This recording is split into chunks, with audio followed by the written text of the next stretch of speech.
আলহামদুলিল্লাহ। রংপুর অঞ্চলের শাকসবজির মধ্যে বিখ্যাত শাক হলো নাপা শাক।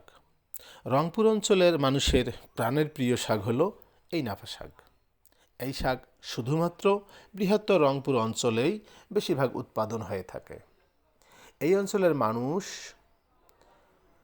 শীতের সময় বাচ্চা থেকে বৃদ্ধ পর্যন্ত সর্বস্তরের মানুষের এটা খুবই প্রিয় এবং পছন্দের শাক। শুধু যে এখন রংপুর অঞ্চলের মধ্যেই এই শাক সীমাবদ্ধ আছে তা কিন্তু নয়।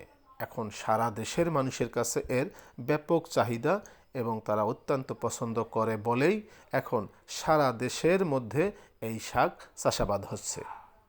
এখন দেশ ছাড়া বিদেশের মাটিতেও কিন্তু এই শাক আবাদ হচ্ছে। ইউরোপ আমেরিকার মতো দেশেও এই শাক আমাদের বাংলাদেশের মানুষেরাই সেখানে উৎপাদন করতেছে। এই শাক পুষ্টিগুণে ভরপুর, ভিটামিন এ এবং ভিটামিন সি এছাড়াও অন্যান্য পুষ্টিগুণে ভরপুর।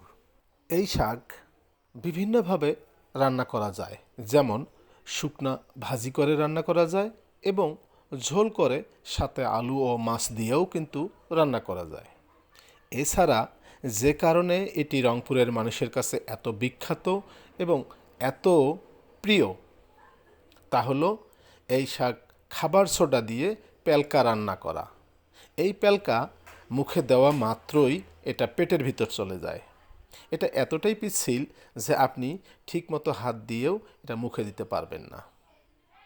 তাই যারা এই খাবারটি এখনও খাননি তাদের খাবারের দাওয়াত রইল রংপুর অঞ্চলে এসে, এবং যারা এটি আবাদ করতে চান তারা রংপুরের যে কোনো এলাকা থেকে এর বীজ সংগ্রহ করে আপনারা চাষাবাদ করবেন। এতে আপনাদের নিজেদের পরিবারের পুষ্টির চাহিদা মিটবে, সেই সাথে আপনি বাজারে বিক্রি করে বাড়তি কিছু আয় উপার্জন করতে পারবেন। ভিডিওটি ভালো লাগলে সবার কাছে শেয়ার করবেন। ধন্যবাদ।